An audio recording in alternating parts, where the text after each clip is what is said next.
88.7 KAZI-FM. You're listening to C'est La Vie on a Friday night, and I hope you're enjoying your Friday night. Tonight, I have a interview in store for you all, and man, I'm telling you, this is probably going to be one of the best interviews that I've ever had, just letting y'all know right now. So I would like to welcome everyone to Austin, Texas, to JD Stevenson. How are you? I'm good. How you doing? Very well, thank you. JD Stevenson is the author of Music, Porn, and Jesus. Yes, you heard me correctly. And there's just so much to introduce about JD to you all, and I'm excited to have the opportunity to do that. JD and I used to be friends way back in the day. Not only that, I was working with a company that he started with your cousin, I believe, right? BC's your cousin. Yep. And it was called Southern Fried Marketing, and I worked with them. And so there's all these details that we're going to fill you in on and let you know all the low down dirty details and how it incorporates to this book, Music, Porn, Jesus. But JD, tell me a little bit about your history. I know you've worked for Sony, you've worked for MCA. Tell people a little bit about that. What are some of the things you've done? So back in the day when I was a little bit younger, I started Southern Fried, so I was doing independent contracts. And so I was working with, actually, the record labels themselves, Priority, Luke, Sony, Epic, Columbia, and so forth, right? And so then I ended up going to school. I moved here and I started going to school at the Art Institute of Dallas, majored in music and video business. And that's kind of how I got into the mix, right? And then from there, I ended up getting a gig with Luke. And then I got a gig with, like I said, the independent stuff. And I had Southern Fried Marketing. And then I ended up getting a gig in 97 with Sony Music. And I became the Southwest marketing manager for Sony Music. Yes, and I remember that. So going back to Southern Fried Marketing days as well, how did that tie into everything that you were doing? So in order for me to be able to go to work for Sony Music, my boss who was hiring me, he was like, yo, you can't keep your independent stuff. Okay. So I was like, oh, okay. So there was a couple of different little guys that were running around Dallas that was trying to do independent work too. They were kind of like my competition, so to speak, right? So in order for me to keep getting the checks, I called my cousin. And I was like, yo, I need you to come down here, So I didn't move him down here, but I got him to move down here, move to Dallas, right? So he moved to Dallas and said, that way we could keep getting checks. And so he came down and he took over the company. He started running Southern Fried. And to this day, 25 years later, right? Yeah. He's still doing it. And then I went inside, as they say, right, corporate, and started working at Sony Music.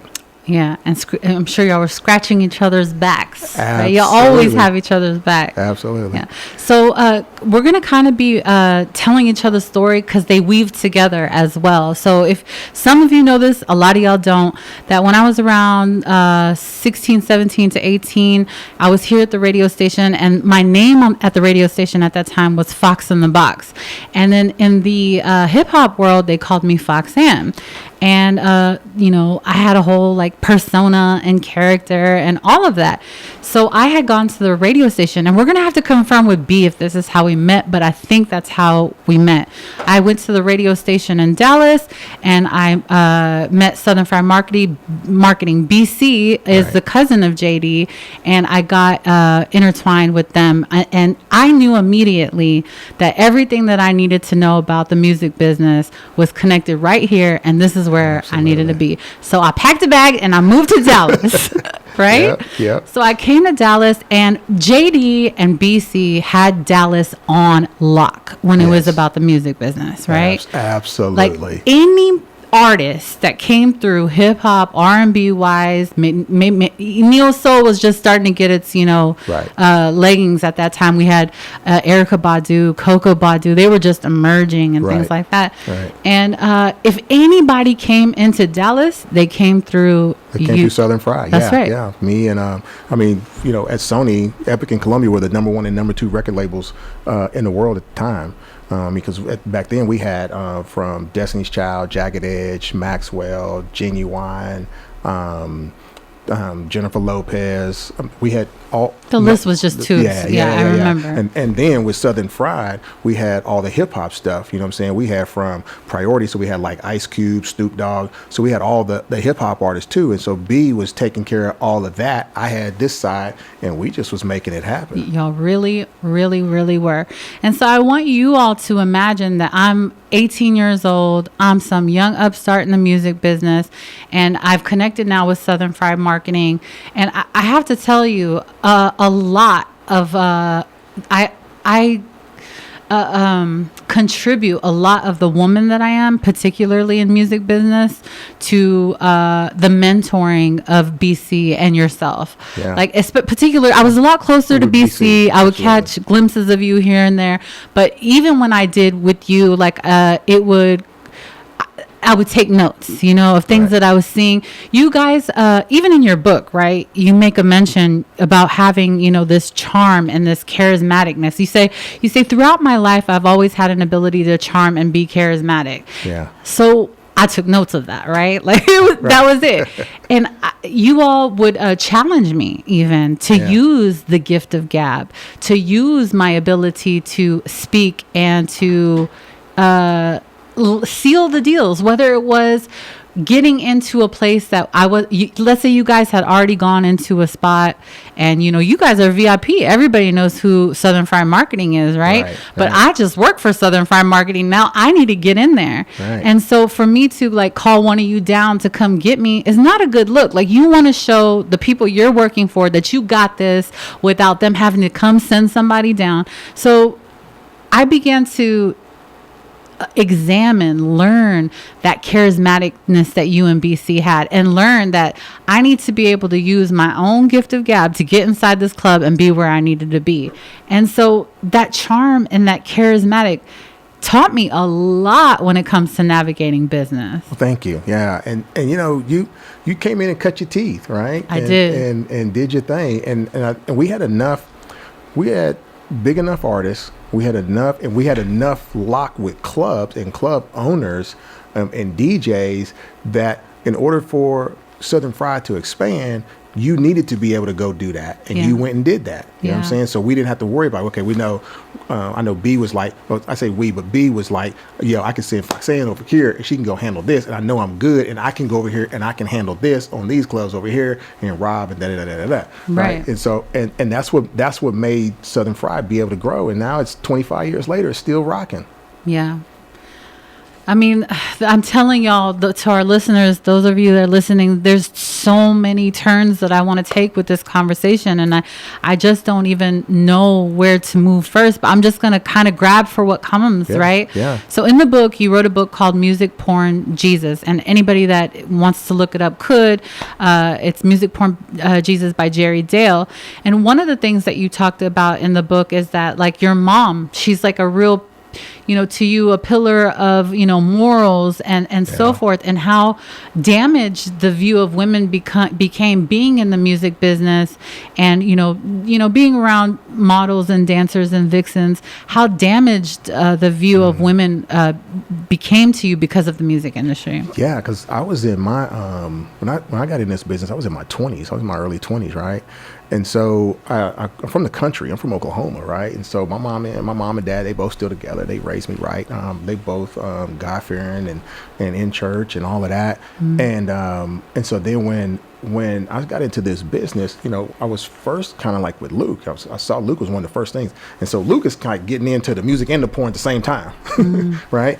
And I started to see women do things that I had never seen before. And so it started to shape, the more I was in it, it started to shape how I looked at women. Yeah. Right. And then I was married at the time too, to my first wife. Right. And I was still good to her, but eventually that gets to you when you're in your 20s. Right. And I was 24, 25, and then I stepped out, you know, and was just got caught up. I mean, again, we had huge artists, no excuse, but I'm just telling you what happened. Right.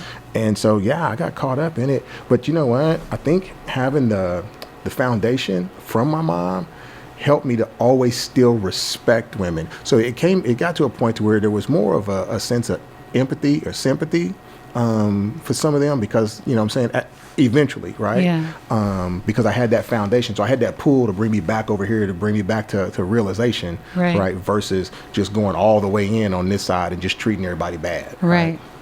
And so for me as well, being introduced, so with Southern Fried Marketing, an artist would come into town. Southern Fried Marketing obviously would be in, position to set up maybe all of the things, promotions and marketing. They would pick up the artist, whatever the artist wanted, if the artist needed to go somewhere, if they wanted to go, The complete itinerary. Yeah. We did everything. And so I also got to experience, women and seeing women doing things and them calling on women to do certain things. And it was very quickly that I began to learn that I'm going to have to make some decisions here on how I'm going to carry myself. Right.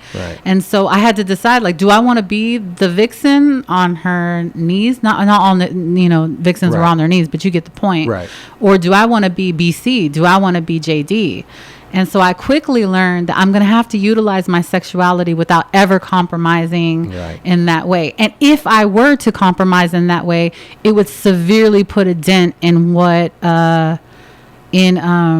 my ability to utilize my sexuality for power. Do you understand what I'm saying? I do. And with you being as young as you were, it's a testament to be able to say that you were able to do that, right? And not compromise, that you didn't have to. And I'm grateful that, between me and B, but more so B, because you were with him more than anything, right. that he had a strong sense of to not let you even get caught up in some of that, because some of that stuff you have to you got to be like, because I can remember talking to him look, man, we don't go hang out with them like that. Like, we go do what we need to do with them. Yeah. You know what I'm saying? And if the relationship develops where they cool enough, then you can do that. Then cool. But for the most part, let's just take care of the business and get that handled, and then move and keep moving. And I think about that now. Like I as you know, I have a daughter now, and I think about her and her age, and I think about I am so, I don't want to say fortunate, blessed that even though I went into the music business, that God surrounded me with you all, like BC. Let's take BC for example. BC had an apartment that I was able to stay in. He never came looking for me in the middle of the night. Knock, knock, knock. You've been staying here for a couple of months now. Why don't you let me in? Never. Not a day in his life. And he never failed to make me understand that I'm beautiful and all these things. But he never, ever made me feel like I got to compromise something, or look at all the things I'm letting you tap into. Look at all the access I'm giving you. Now it's your turn to return the favor. Not once. Not one time ever. Yeah, because that's not how we roll. And I love him so much for that. I love him. Yeah. So, you know how easily I could have fell into the wrong hands as a young lady? Oh, absolutely. So easily. But because I was put in the right hands, I was able to cultivate so much when it comes to business. Yeah. My mom said, after all my whole, Southern Fried Marketing experience, she goes, my daughter could sell a dead donkey instead of a BMW. That's the gift of gab. Absolutely. My goodness. So, yeah, just the thankfulness. But, reading your book, Music Porn, Jesus, I'm starting to understand that, while I think would you agree with me to say, okay, that we had a mask on for lack of better words. We had a mask on, and this is what I mean. So for me, I was 18 or so, and I had just gone to a church and certain things, and at this church, the pastor had really, really penetrated my heart, right? Mm-hmm. And I was like, oh, heck no. I am too positioned for this stuff to take effect. I'm leaving here. That was one of the reasons why I ran away from Austin and went to Dallas, was because I was trying to run away from this God thing. Mm-hmm. And so when I'm reading the book and I'm learning that, you talk about compartmentalizing things, mm-hmm. right? Yeah. Yeah. And I'm thinking I wonder if the whole world is secretly battling the spiritual battle. We don't know that, people are compartmentalizing, their spiritual,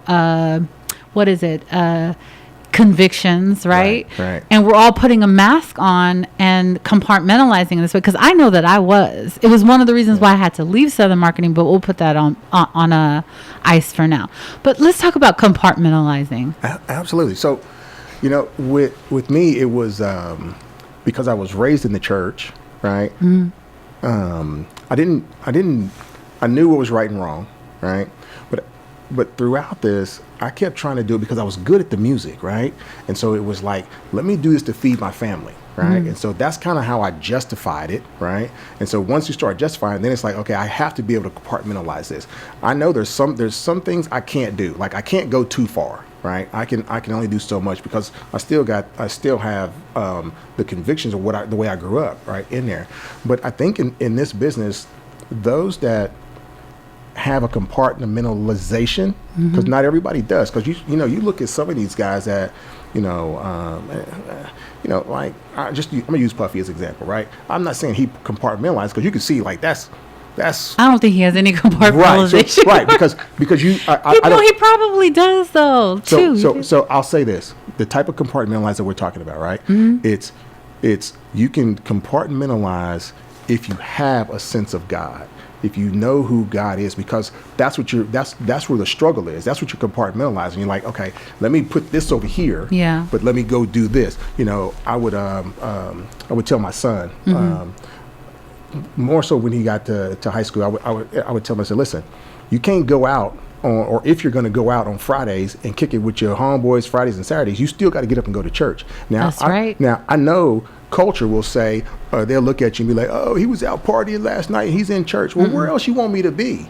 But I would do the same thing. So even though I would get up, even though I would be out till 2:00 in the morning, right, or whatever at the club or whatever, I get up and go to church. That's right. You know what I'm saying? Regardless, and it's not because it was a struggle. I'm compartmentalizing. I'm saying, okay, I still got to do this. This is how I make my money. This is how I feed the family. Yeah. But I still want to do right. Like I want to do right. Yeah. I just struggle with doing it. And I always had this sense, like, I can't ever let like foolishness have a foot over, like, let's say even the things of God. Like if I'm going to wall out, okay, all right, fine.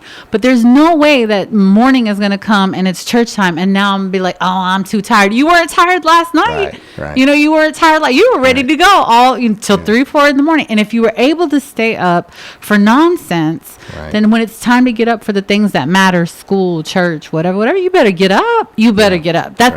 That was the deal, right? Like if you are going to mess up, if you are going to be doing some things that maybe you need to grow out of, fine, but you can't be at the expense of, or like this, it's like almost like if you're going to spend 2-3 hours with if you're going to spend 3 hours watching Netflix, then you need to at least read for 30 minutes or something, or read for an hour, right? Yeah, you got to have balance. You got to have balance. Right? You got to be able to balance it out, right? And whatever that looks like, right? I mean, you don't want it to be 80-20 or 20-80 or whatever, but you want to get as close to 50-50 as you can, right? At least with some of it, and just try to have that balance. But for me, it was I had to live it too, because I had my son, and then I had my youngest daughter, and they were living with me at the time. And it's like, and I'm sitting here trying to do this, and it's like, I need to still show them that, okay, I go out, I do what I do, but I still go to church. I still have a love for God. I still read my Bible. Like I'm still trying. I'm trying, but it's a struggle. It was a struggle. And I think that also we think that we have to change ourselves and come to God. But the real reality is that you come to God and God changes you. Absolutely. It's like you put yourself in the position. It's not like, okay, once I get right, then I will. Right. No. Yeah. You got to put yourself in positions to get downloaded the right information, because that is transformative in itself, Right, because only He can change you. I know that's right. Because I didn't want to change. Even so, like, the book is Music, Porn, and Jesus. There's a little amber stamp on the back of there, right? And so even with that, I look at it like, for me, I just wanted to be in the music business. I never thought I would do anything else. I never thought I would, go into the adult stuff. There was a possibility where it could progress to that, because I did the Luke stuff, right? But I still never thought I would get into the adult entertainment stuff. And I never thought I'd be in seminary. I know. I never ever thought I if you don't know, I've gone to seminary as well. I never thought, never thought. I think, I can't wait to get into the information about the porn stuff, because I didn't get to make it to those chapters yet. Yeah. There's so much that I want to know that, and this is just a sidebar thing. You know, when I knew you back in the day, I always got an East Coast vibe from you. Even when I was driving, knowing that you were coming up here, I was like, I've always gotten an East Coast vibe, from JD. And then I started, then I read in your book, it said in 1981, your mom converted at a revival.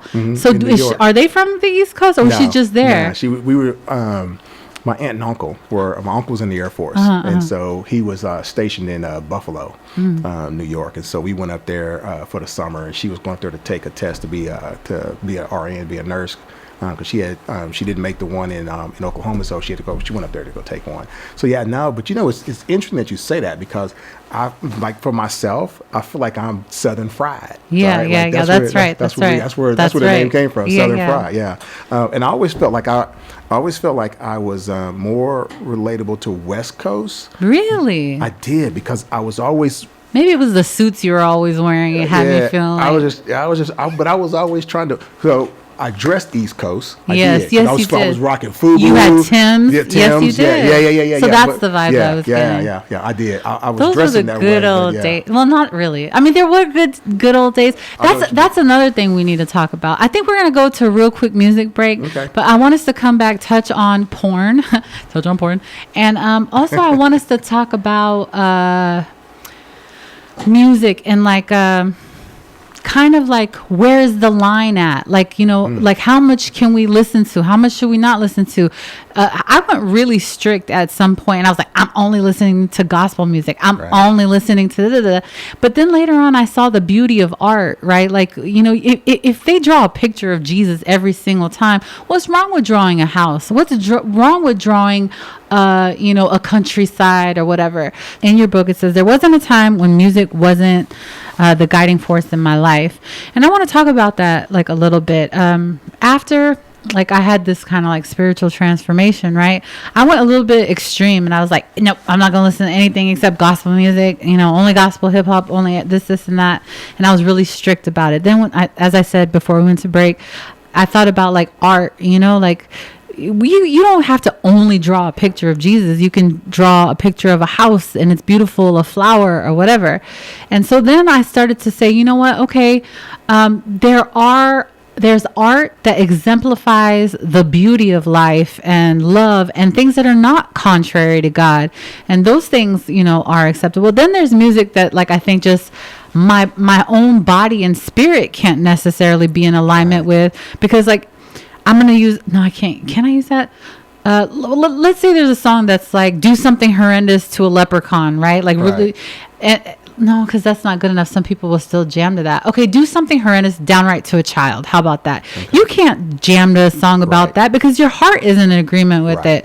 So how am I it shouldn't be. So like, how am I really going to jam, quote unquote, right? That's what we used to say, jam back in the day. How am I going to jam to music about violence, murder, or, things like this?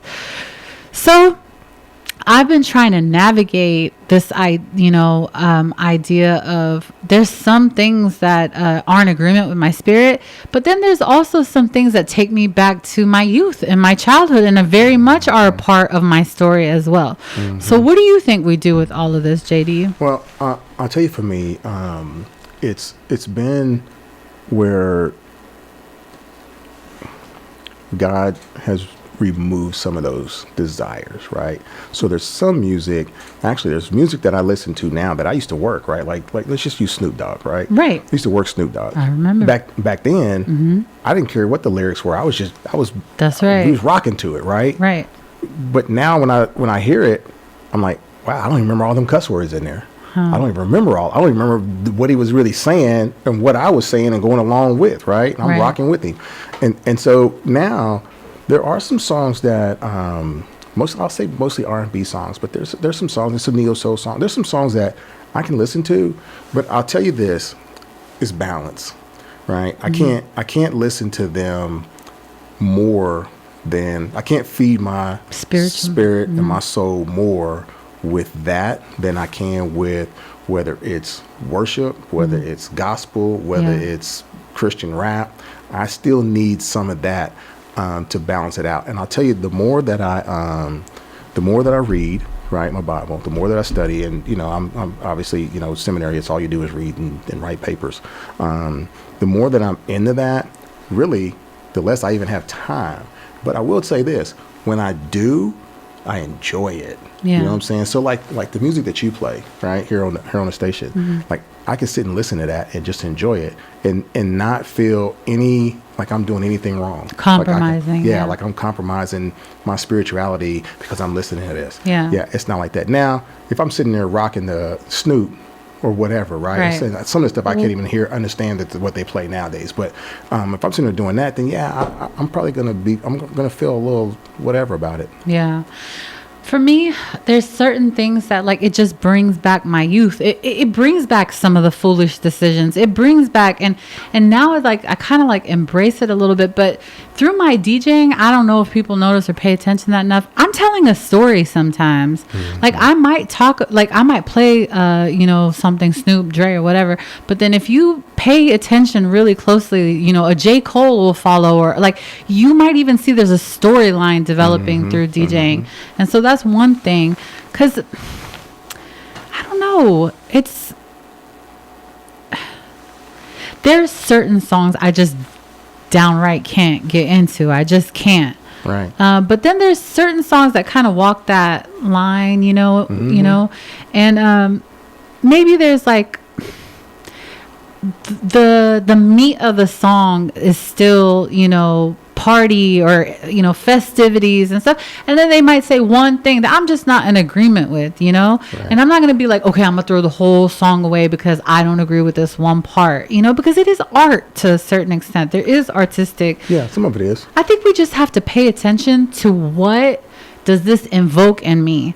Because like, for example, I remember a time when there was a song like, it was like women, right? We about to throw them bows, right? All of a sudden my demeanor would change in the club and I'd be like, I wish somebody would step on my foot right now, Right. And stuff like that. Like, here's another thing, right? A man never has to tell a woman, I love you. He'll just put a little, you know what I mean? Like something, what are these kids listening to these days? No, I'm just kidding. Like, he'll just put on some, for us, it would have been like some R. Kelly, right? So he never said, I love you. That's R. Kelly saying all that stuff. Right. And now you feel in a certain type of way. You think you're in love. This man hasn't said anything to you to make you think that he's feeling it. But the music said all of that. The music put the tone. I would tell you, when I say music was always in my life, right? It always was a guiding force. I would use music, especially in high school. And I know I'm not the only one that's done this, but I would use music. I'd put tapes together, mixtapes, and that's what I'm rocking to in the car with whatever date I'm on, because I know these songs are going to set the spirit, set the tone. It's going to set the tone all and the time. And you've never even said I love you, but Don't she have thinks to. that you're in love. Yeah. And that's the power of music. Yeah. You all of a sudden you're angry and you're mad, and you might not realize that. And then you name the mixtape, you know what I'm saying? When am I going to see you smile again, or something like that? You know what I'm saying? And that's all she wrote. It's a rap. That's it. Yeah. So porn. I know a lot about you when it comes to music and things like that. I didn't get to make it to I had such a short time to prepare for the interviews. I didn't get to the porn sections. So now I get to explore. How did you get into porn through music? So when I went to MCA, right? So after Sony, I actually left Sony to go to MCA, right? Went to MCA, and MCA, I was there for about 10, 11 months. They got bought by Geffen, right? Geffen, they let, they had eight people in the staff. They had 8 people. MCA had 8 people. They let half, each company let half go. So I got let go, right? This is 2002, right? I got let go. And so I actually had a buddy who was doing fashion. He was doing parties. So we did a fashion show together. We did a Betsy Johnson fashion show. We did it at Club Blue, right? Okay. So we did 2 of those. And so he was like, hey, I got this idea to do the Adult Entertainment Awards. Okay, I'm down, right? Because I ain't got nothing else going on at this point, right?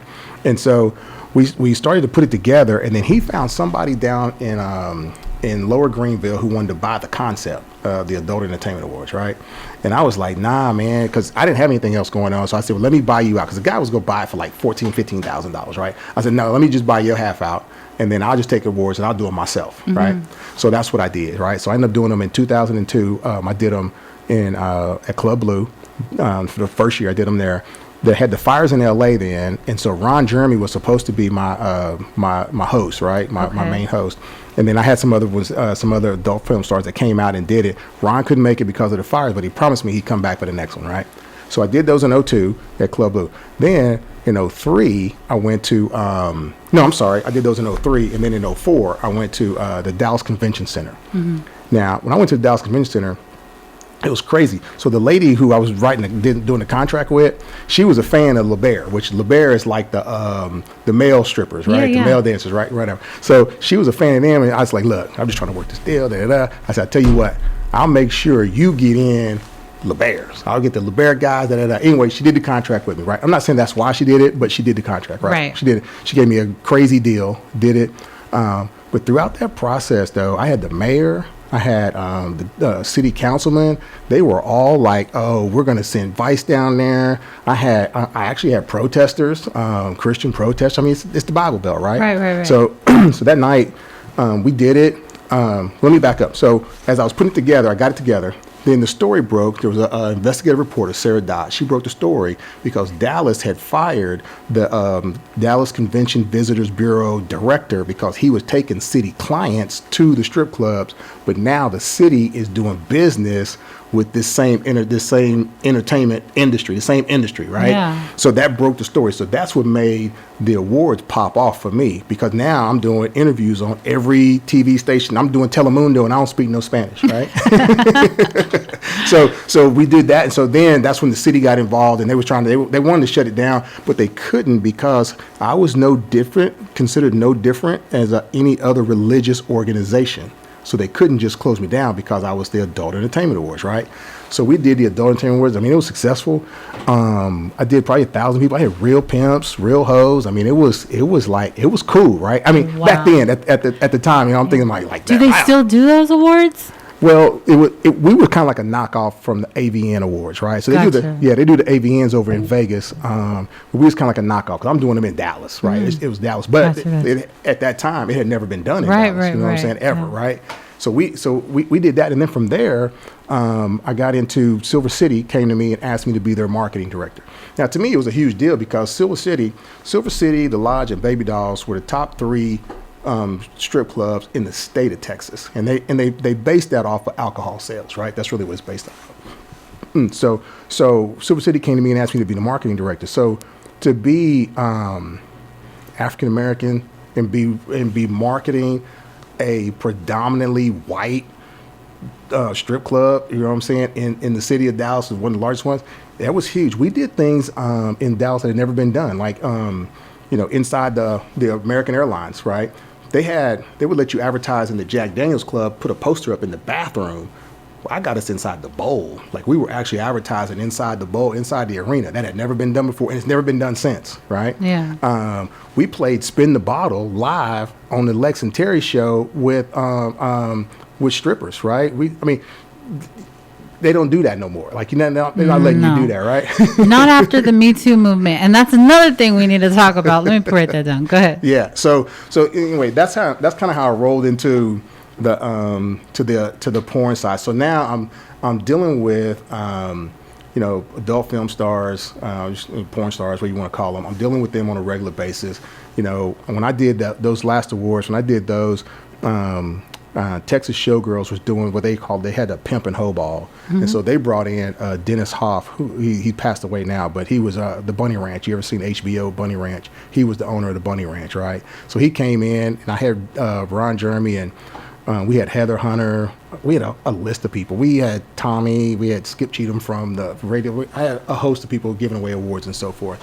But that's just kind of how I got into the business. Okay, so we saw how you got in. What made you fall out, get out? So one of the last things I did, ultimately is because my daughters were getting older, right? It's kind of like you can't keep promoting the pole and then you got daughters over here, right? That's Okay. kind of like, Some people can, but apparently your convictions couldn't. Tell us oh, more yeah, about that. Yeah, no, I had convictions with that. So I did a sexy celebrity golf tournament. This was one of the last things I did in that industry, one of them.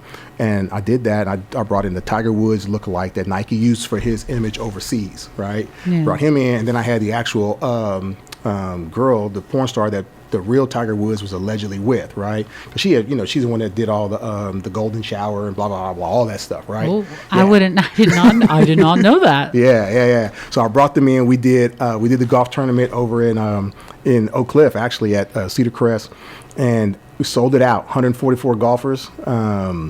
It was max. It was crazy. That night ended up just being a wild night. The whole weekend actually just ended up being a wild weekend. There was, it just got wild. So anyway, that was one of the last things I did. We'll leave it there. There's more. Okay. So how was what you were seeing and doing felt like you were compromising, or like how do you feel like it could have affected your daughters? Like what? So it was it was more so just my conviction that I didn't need to be doing it, because it's one of those things where and this is just me, right? I felt like if I was continuing to do that, then I'm putting it out there, right? That energy, Yeah. and one of them could end up doing something like that, Yeah. or liking somebody like that, because daughters kind of like the cliche is father. that like somebody, yeah, and so That's very and important. so I don't need them liking somebody like me at that time. Wow. That's the last thing I need. That's right? deep. So there was a conviction in me with that. So I was like, I got to get out. So I got out. So here's the deal. I got out in 2009, right? So I'll tell you the story about the golf tournament, but I'll tell you this. So prior to the golf tournament, I get out. I leave Silver City in 2009. I go to work at superpages.com. I'm selling internet products over there, right? Did that for about a year. Blew out the budget. Like it was a customer service thing. They had a budget, whatever. We blew it out. I had a couple of buddies come in. We all were selling the same thing. Just kind of just did it. Anyway, they were letting me go, right? They still gave me all my money, no problems there. But then the lodge called me, and lodge is owned by a female, right? And at first I told her no. I was like, nah, I'm not gonna do it. But then she was like, she upped the money. So I was like, okay. Yeah. It just is what it is. Now we go back to the previous conversation where I'm compartmentalizing. Right? Yep. 'Cause now I'm like, oh, I'm just doing this for the money. Yeah, I'm just doing this to feed my yeah. family. You know That's what I'm right. saying? I know. Right. Mhm. So I get in and I start doing that, and I do that for about a year. But really, at the end of the day, all I ended up doing with her was flying from LA to New York, because all she wanted was every celebrity that came to Dallas to come to her club. So I just rekindled all my relationships, and I brought everybody I could bring over there to her club. But isn't like, so what I learned, right, about this like spiritual, like I don't want to be too spooky, because some people just don't subscribe to spiritual things and Right. whatever. But what I've learned is that, let's say, for example, you stop smoking cigarettes. Somebody brings you a pack of cigarettes. You say, I'm going to stop smoking weed. Somebody gives you a bag of weed. You say, I'm going to stop eating bread. They bring donuts to work. You know what I'm saying? Mm-hmm. And so I know that the minute that you wanted to get out the game is when people come offering you things to get back in. And so that was happening for you. So at what point, because I had to make a personal decision that there were some doors that were permanently closed. Once I decide this door right here, it can never be opened ever again, that's when other doors unlock. But as long as I was like, well, I could do this, I could do that, I could still do a little bit of this, the other door just wouldn't unlock. It's kind of like, okay, this is really going to go crazy. Oh, God, am I saying this on the radio? Yeah, I am. Okay, all you listeners are going to learn today. A crackhead believes he's going to get his crack. And somehow, some way, before the night is over, he gets what he's looking for, right? He finds what he's looking for. And so you have to get like that about your purpose, about what you've made a decision about, is that just like he has his eyes on what he wants to get, you almost have to get like that about, like, I refuse to go this route.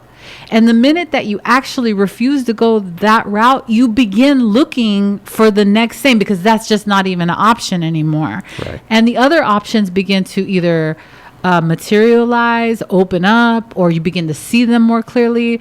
But as long as that is an option, those things don't happen. Yep. Do you agree with that? So yes, and so here's how it ended up. I would say it ended for me to close that door, right? Because like you said, when I was trying to get out, it's like The Godfather said, they pulled me right back in, right? Yeah, exactly. Because exactly. what would happen is, and there's a chapter in the book called That Guy, right? Okay. And so one of my superpowers was I was able to get anything at any time.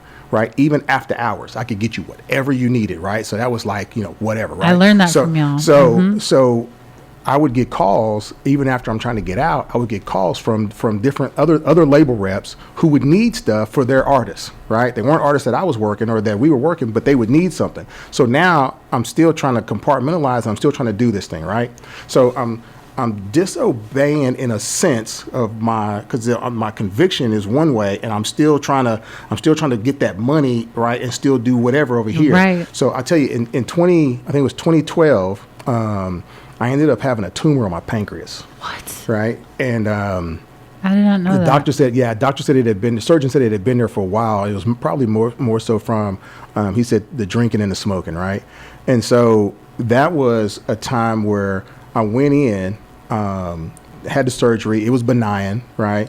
Or benign. Thank God. And so they took it out. But that was a time when I came out of surgery. That was one of the 2-3 times that I came out of surgery that I was like, you know what? I got to do right. Like, I can't keep doing this, right? Yeah. Because this was me trying to answer the call from God. Like, okay, I've been letting you do this. I made this way where you can get out of this, and you still keep pulling yourself back into this, right? Yeah. And so then after that surgery, I was like, okay, you know what? I'm out. Let me start looking for something else to do. Okay. So we talked about the music industry. We talked about, our connections to the music industry together. Then we took the next part of your book, Porn, and we discussed that a little bit. And now we're going to talk about Jesus. Okay. So tell me. that. Yeah. How you go from porn Yeah. to Jesus? So after I was getting out of the porn industry, I did a decade there, I did a decade in music, a decade in porn, and then there was a period where I was just doing consulting. So I had buddies who had small companies, plumbing companies. Well, let me back up. I've always had advertising. I've always had an advertising business. I did it on the side, right? I always did advertising, more traditional radio, TV advertising, right? I buy the spots and stuff and write the copy and stuff myself. And so I have buddies who had small companies that were trying to start them up, and I go over there and work for a year, just kind of help them get going. I had one buddy start an Allstate agency. I helped him be a sales manager. Another guy was doing a plumbing company. I did his operations for him. Excuse me. So I did that, and over the course, right when I was about to, so I'm 53 now, right? And so when I was about to turn 50, I was already having this sense of there were people in my life that I wanted to just remove, right? And so my prayers just started becoming like, I just whoever ain't on my team, like let me just start moving them out, right? Yeah. So I was already starting to do that. Well, when I turned 50 in August, and I had my 50th birthday party. It was cool. I ended up taking a trip also, in addition to the party, and that was in August. And then in November, the end of November, I got sick. And it was just more, I always thought it was like a dehydration, right? Because I was like vomiting or whatever. So I had a buddy I was supposed to meet with at the end of November, and he called me, and I was like, yeah, I'm not gonna be able to meet with you. I'm not feeling well. He's like, oh, you sound terrible. He's like, I'm coming over. I said, no, I'm good, right? Like I've done this before. He said, no, I'm coming to get you. He said, you want me to bring anything? I said, well, just bring me some Gatorade. So he shows up and then bring anything, right? He just shows up, right? So he says, no, man, you sound horrible. Let's go to the doctor. I said, bro, if anything, take me around the corner and let me go get a bag of fluid. Let me go get an IV bag. That's Yeah. all I need, some fluid. I'm just a little dehydrated, right? Yeah. He said, nah, man, I'm taking you to the hospital. I said, bro, I am not going to sit in the emergency room while take 2 hours while I'm just, you know what I'm saying, just sitting there for them to just turn around and give me an IV bag, right? Right. He said, no, I know how to get you in. I know how to get you in quick. I wonder what was making him press so much. It was this God. God, right? Yeah. Because so then he was like, no, I know how to get you in quick. I can get you in quick. I said, okay. So we get there, and he goes up to the window, and he tells him like, something about chest pain. Da da da. Listen, they came out quick. They put me in a chair. They put me in. They started putting the vitals on me and doing the whole thing. And so my blood pressure was high, my glucose was high, and they took me up to ICU. Right. Yo. So I'm in ICU, and then they ran an EKG on me. EKG came back abnormal, right? So then they wanted to do a stress test, right? So first they wanted to try to get some of my vitals down. So they wanted to do a stress test on me. So the next morning they want to do a stress test, and they come back and they tell me, yeah, you had a heart attack, right? And I was like, okay, I didn't know. I didn't know I had a heart attack. Oh my They goodness. said, you had a heart attack and you've got blocked arteries. Oh. So you're not leaving here. You're gonna have to have a bypass. You're gonna have to have. What? And so they told me I was gonna need a triple bypass. Right. I had 3 arteries that were 80% blocked. Right. And when they get in there when I actually get in, so now I'm in the hospital for 2 weeks because they don't even have a bed ready. They don't even have a bed available in the heart hospital up in Denton. Right. So now I'm in there for 2 weeks. And I'm just, they got me, they got my everything normal. I'm just sitting in there waiting. They're not letting me leave the hospital. Yeah. Right. I get in there for the surgery, and the doctor says, "Oh, actually, you got 4, so it's a quadruple bypass." Right. Oh my goodness. So they do the surgery, and when I came out of the so going into the surgery, I was like, "Okay, God, if this is it, because it's surgery, it's heart surgery, and you don't really know, right?" Yeah. I didn't want to die, Right. but I was like, "Okay, this could be it, right?" I go into surgery. I had a surgery, and then when I come out of the surgery, I kept hearing, even when I still had I wasn't always fully awake. I still had the trach in me, right? Right. And so I kept hearing, I did it my way, the Frank Sinatra song. I just kept hearing that song over and over and over and over in my head, right? And I was like, okay, I get it, right? So at that point, I was like, okay, God, I get it, right? I lived the first 50 years, and I did it my way. I did everything I wanted to do. Anybody in the secular world or whatever would say I had a good life. I did music business. I did the porn business. I had a good life. They would say that, right? And so I said, so I tell you what, whatever time I have left, I'll spend my time serving you. And so whatever time I got left, I spent my time serving God. And so when I came out of surgery, I ended up the same guy who took me to the hospital, right? Essentially, God used him to save my life because I wasn't going nowhere. I was going to sit at the house, right? Yeah. And he ended up taking me to a church in Dallas. And I went to that church. And as I was going to that church, there was a couple people that just they took to me. And from me going there, I ended up getting into they had a ministry experience where you can kind of go and see if you want to be in the ministry. And so it's like a 4-month thing. It's kind of like a semester long, right? I did that. And I was like, oh, okay. And so then they actually had a connection over at the university, the seminary school. So I went over there to the seminary. I did one class. I just audited with my friend, right, who I got connected with. So I'm just sitting there in class with him, and I'm like, I just got the bug, right? And so I got into seminary, and they let me in. Wow. Yeah.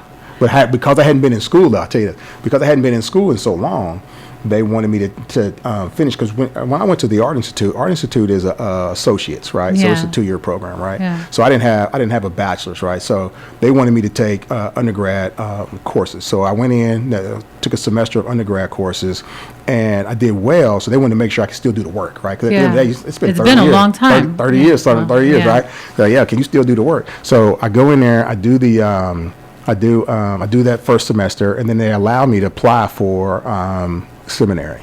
So I applied for seminary, and then I got into seminary school. So, yeah. I did not know that you went through all of that. I did not know that at all. You went through not triple, quadruple bypass surgery. Yeah. Now let me ask you this, JD. there's this idea that like, I'm not ready to stop having fun. I'm not ready to stop living like quote unquote the good life. Right. And we have this misconception that like, if we stop, what are we missing out on? Like, because like there's so much misconception. It's not that like you become a Christian or you become spiritual that you can never drink again. Like they do give you ideas that like you could wait, you're a Christian, you drink. Yeah. So if we really think about it, right, are we really missing anything? Because to be spiritually in alignment, right, is to do everything in balance, to do everything where it's like not smoking you, it's not drinking you, right? It's to do things in balance. So like, are we really missing anything? Are we missing out on anything when we get in alignment with God? Like, are we truly, or like, because I don't know, somehow we're under this perception that like hugging toilet bowls and throwing up is fun, or thinking you got a crazy person pregnant, or you're pregnant with a crazy person's baby is fun. Like, if you really think about some of these things, they're not fun. No, they're not. And you know what? Most of those are just our own desires. Those are just desires that we have that are within us, right? Some of them are to cover up something else, right? Something else that's went on in our life, something else that's going on in our life, or something that we don't want to face, right? Yeah. And so we get into those things, and then once they start there. And then they become habits sometimes too, right? Then it's hard to get out because it's a habit now. You like it and you want to keep doing it. You keep doing it over and over and over. But I'll tell you this, there was still a struggle. So even after I committed, because this is when I say my true conversion was when I was 50, right? Even though all along the way, right, as you read the book, you'll see all along, like even when I had the surgery and for my pancreas, right? The Oklahoma City bombing, right? I didn't mention that, but like the Oklahoma City bombing, I was on the road for Luke and me and one of my buddies, and we were just coming off the road coming out of Oklahoma City. We stayed downtown Oklahoma City, right? And as we that morning when the bomb went off, we didn't know what it was. We actually thought they were kicking in the door on us. You know what I'm saying? So we thought, because it was like it was that loud. That's how close we were. My goodness. Right? And we didn't know what was going on. And then finally we turned the TV on and we see, obviously the news is down there and everything. That was a moment where I went home and I was like, I told because I was married at the time, and I told her, I said, listen, I'm done. I'm done with Luke. I don't even want to work for Luke no more. You know what I'm saying? Like I just want to get right. Matter of fact, I'll tell you, that's also, I got baptized again, right? So like, let me get baptized. Let me do the whole thing. Yeah. And I know that me getting baptized again had nothing to do with it was for you. It was for me, right? Yeah. It was for me. So I did that again. So it's even though when I was 50 and this happened and I committed, this is when I say my true conversion came, there was still a struggle, man. Because I tell you, because Satan don't stop, right? And so I ended up, I was going to school, I was doing well, and then Satan knows what I like, right? So he brings this woman into my life, and I rejected the situation because the situation was wrong from the giddy up, right? I rejected it for about 6 months, and then she just kept coming and coming, and then eventually I got intertwined with that relationship, right? And I ended up spending about 15, 16 months with her, and it was horrible. And the whole time, it's like when I look back, I'm like, I want to say like, God, why you let me do that, right? But then I know I as a man, as a human, I have my own responsibility too, right? And so there was a struggle there, right, with that. So I spent, 15 months like really struggling. I'm in seminary, supposed to be doing right, supposed to be leading my family, right, my kids. But then I'm over here with this one, what I'm saying? Yeah. So it was like, I'm doing the thing. But I tell you, eventually, God took those desires and he took those away, right? So I don't have those desires. And then he helped me clean up that mess and show me where my blessings really come from and where they really are.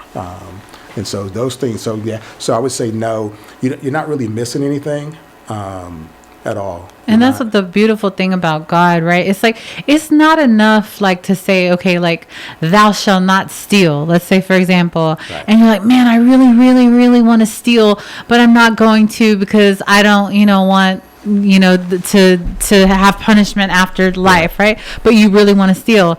No, you still have a heart issue. But what God does is he transforms your desire. You no longer have a desire to take anything from anyone. Right. And so it's not enough. Like, how many times does David say in Psalms, God, teach me how to follow your ways? Yeah. Because we don't even know how to do it. Yeah. And what God does is he cultivates the desire, not just ask you to not do something. He makes doing the opposite undesirable. It's like, ugh, I don't even want to do that anymore. And that is beautiful. I love that. Yeah. And I'm great. And that's grace and mercy, right? Yeah. And I'm grateful for both of those. Because it's been different ever since, right?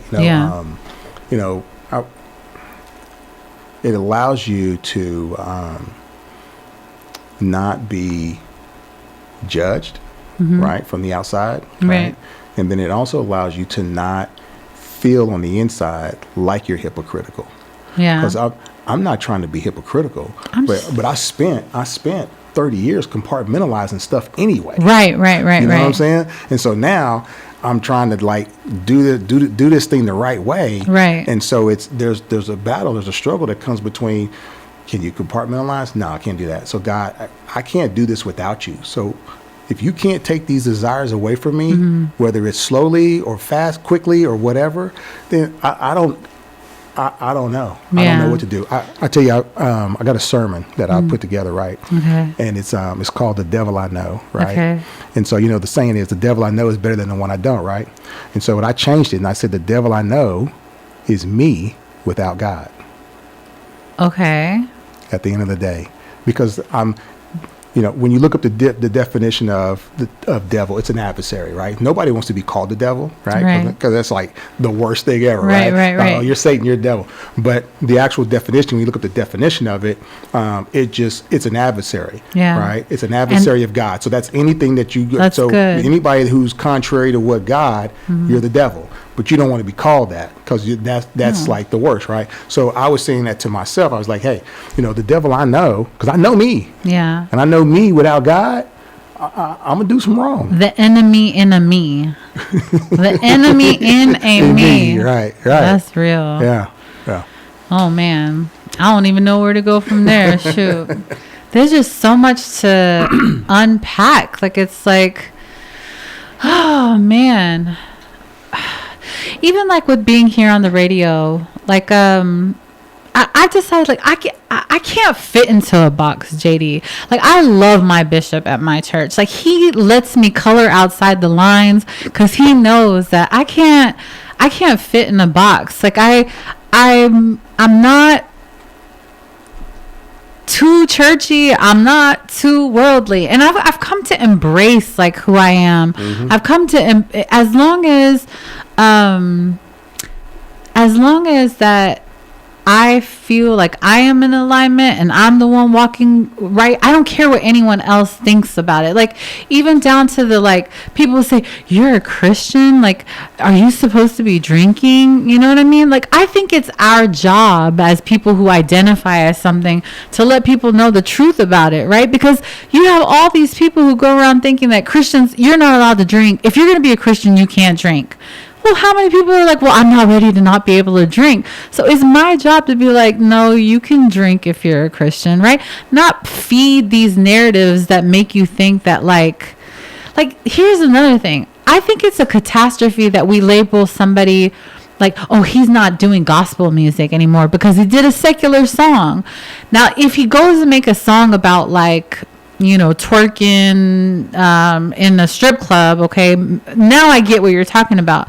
But if he's making a song talking about summertime, he's talking about, his family, his, something that is exemplifying, like I said, the art that is like the painting of the flower or the house, it's not an antithetical to God. It's not in contradiction to God. Then why do we do that? Oh, he's not a gospel artist because he didn't make one song about Jesus, but he made a song about friendship, let's say, for example. So I'll tell you this.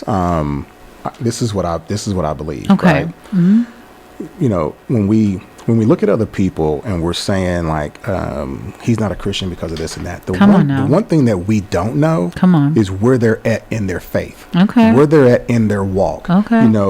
and I say that because even with me, like I said, when I actually committed, there was still a struggle. So if I'm telling you this story because when I was still involved with that lady, I'm essentially young. I'm a babe in Christ, so to speak. So I'm still making some mistakes. But here's the thing: God is molding me still to get out of that. I'm not going to always be doing that. I'm not going to always be doing wrong, right? So you don't know where I'm at in my faith. Yeah. So don't judge Right. what you see me doing right then. Right. Look at the overall picture. Look at the overall work. Look at what I was doing Right. to where I'm at, and watch how you see how God has changed me over time, right? And so we don't know where people are in their walk with Christ, right, or their walk spiritually, right? We don't know where they're at, and so because you don't know where someone's at, it's kind of not right to judge them based on what you see at that moment, especially if you ain't right. Because you really need to be worried about where you at with your walk. And there's some people think, without being self-righteous. If you think you don't have an area, then Right. I can tell you what your issue is. Yeah, Pride, right? Absolutely. So Absolutely. that's good stuff, JD. Yeah. All right, let's see. We got a caller on the phone right now with us. And let me cue him up. Caller, are you on the phone with us? I'm on the phone. What up? Hello there. Go Austin, Texas, on the phone with us. We have BC from Southern Fried Marketing. BC, how you doing there? You doing all right? I'm absolutely groovy. How are you doing? We're doing good. We're doing good. We've been just talking about JD's book, Music, Porn, and Jesus. We've been talking a little bit about our history with Southern Fried Marketing, and yeah, BC, you would you say that you are the head of Southern Fried Marketing, or will you say your cousin had a little something to do with it, a little something to do with it? Can you hear us? He went, I plead a fifth. B, are you there? Hello? He's like, I'm sorry, I don't answer questions from... I can't hear him. I didn't touch anything. B, you there? You copy? B? I hear something, kind of. No? Yeah. Hello? Yeah, he must have dropped. Okay. Well, hopefully we will get him back again. BC, are you there with us? All right. Well, hopefully we will get him back. Let's see if he calls us back real quick. Aww. I was going to have fun. Yeah, absolutely. Making fun of both of y'all. Just like the good old days. So, yeah, we got Pepper in the house with us as well. She is around these parts. Oh, no, she's not. I don't know where she is. I must have saw an apparition. The Hot Pepper Show. Hold on. I think he just texted me. Let's see what he said. I don't think this is a part of the programming. It has just hung up on me. Okay, call back. Yeah, here we go. Okay. Oh, no, hold on. Here we go. Let's see if we can get him back on the call. Okay. Yo. Are you there? I'm here. Hello, sir. Hello, Governor. See, senorita. So what I wanted to know is who is Pinky and who is the brain of Southern Fried Marketing? JD's the brain. I was Pinky. Yeah, right. Yeah. I tell y'all this. When we was doing Southern Fried, there's one thing about B is he was able to do more with Southern Fried than I would have ever done, just because he's good with people. Well, he's better with people than me, right? 'Cause I'm okay with you until, right? I can only do so much, right, with people. But with B, he's good with working with people. Yeah.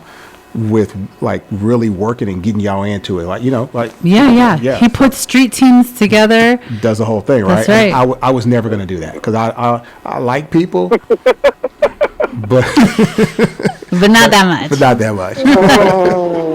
No, definitely. I had the opportunity to be a part of his street team. BC is like my music mentor. He was the Yeah. person that taught me the ins and outs of the music business. And I'm so grateful. Like, I'm so grateful that God chose him, because I could have fell into the hands of somebody that was just up to no good, who, you know, saw a young upstart who doesn't know nothing and took full advantage of that. But no, instead he put me under his wing. He taught me so much, the ins and outs. And I was cracking him up the other day, right, B? I said, yeah, keep your head on a swivel, park backwards and keep your head on a swivel, look at your rear view mirror, all those things, like stuff that like are small things you think that people don't take with them. And I did. Right. Even about being And my surroundings. You definitely inherited understanding about relationships, though. You That's know how right. important they was. You know how you need to nurture them, That's always right. keeping them and grow them. You know, the relationships is way more worth more than money. You know what I mean? That's That's how right. we sitting here today, if that's the case. You know what I mean? So it's a blessing. That's another thing, Look. exactly, about relationships. They're more valuable than money, than anything. Don't burn bridges unless you have Don't to, do it. right? Like, unless you really, really, really have to. And see, I don't even consider that burning bridges. It's just one of those things that doesn't work. So keep it moving. You know what I mean? That's just not a bridge I'm across again anyway. Right. You know what I mean? Yeah.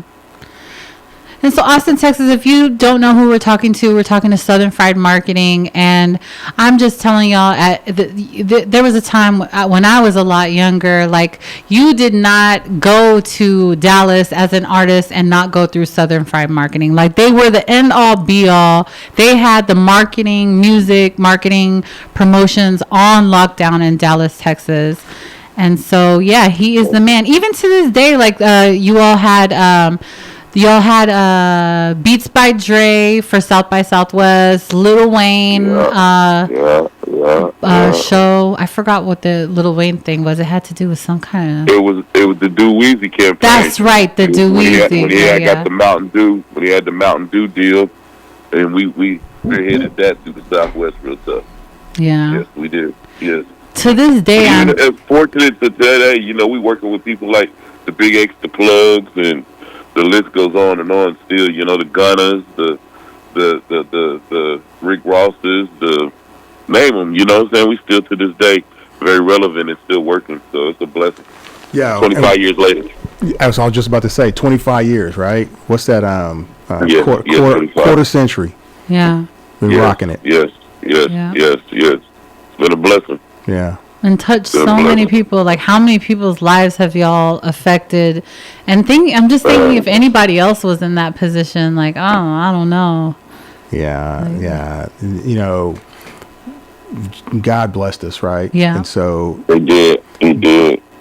you know, you look at, there's a lot of people. Well, I'll just say this: there's people that you've met, right? There's other people that you've met, and if you look at what you learned from them, what you learned from us, what you learned, you know, from B, Yeah. right?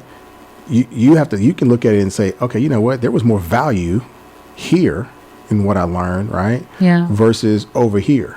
Right, right. And that's just a testament to God, right? That's just Right. something that God put in us because of the foundation that we have within us, right? And Yeah. so you learn, you know, you just see those things that are different, right? And Yeah. and sometimes you don't miss those things until the person's gone, right? And then when they're gone, not like dead and gone, I'm just saying like when they're just out of your life, right? Right. Or when you're not around them, right? And then it's like some of those things pop back up. You're like, oh, you know what? And that's how you know. So some of those things that pop back up, you'll have more things pop back up that he taught you. That's right. You know what I'm A saying? lot, Then some of the yeah. other things that you know somebody else taught you too, Right, right? It's right. like, oh yeah. So And I even think about, like, now, like, in hindsight and being an adult, all the things that could have happened to me, all the things that could have gone wrong if I wasn't in, a Right. good place, if I wasn't under the wing of somebody like BC, Right. all things could have gone wrong. We were talking about something earlier, and I just out of curiosity's sake, and I don't even know if I said this on air. No, I didn't. I had said it off air, and now I'm about to ask on air. Yeah, okay, the craziness. But do you remember, B, at one point I had like hives on my arms and I had hives on my chest? Do you remember? I mean, it's such a long time ago. I don't think that maybe you might remember. I don't think that I remember. Yeah. she's talking about she was It- scratching like she had Yeah. the itch. I had hives because, like, I was like a lot of the things. So this is really deep. I didn't expect to talk about this on air, but I'm just going wherever it leads. There was one night, there was an artist. I don't even remember what artist, and I think they wanted to go to a strip club or something. We went to a strip club, and this is a little too spooky for on air. But at that point, I had began to see people's face change, like warping, like literally I began to see faces warp in that club that we were in. And so I was like having these like spiritual like experiences, dreams and stuff, and I was being pulled apart. Like I literally was being pulled apart by trying to pursue the business again. I am with the top people in Dallas. Like nobody comes through Dallas unless they come through Southern Fried Marketing. I am in the place to be, and I'm having these spiritual struggles, and I'm having these spiritual like in your book, JD, it says my heart and my spirit like we're fighting, right? Yeah, Let me see the exact wording. But you said my soul was at war with my heart. Yeah. Like that's exactly what was going on with me when I was breaking out at hives, because I didn't know how to handle what I was feeling spiritually and some of the things that I was doing. You know what I mean? Yeah. I do. Music, porn, Jesus. A Journey to Redemption. BC, what do you feel about JD's? He's in seminary school now. You know, how do you feel about that? Well, just being really honest with you, it was written before this story, because you know we childhood family. You know what I mean? So the whole story what we're talking about is something that I would almost say, I think I would be accurate to say, I can see this happening. You know, Jay started, you know, as a young man, leading, doing a lot of things as a kid, not knowing, I'm sure, you know what I mean? But it got clear to him as he's gotten older, so he just followed.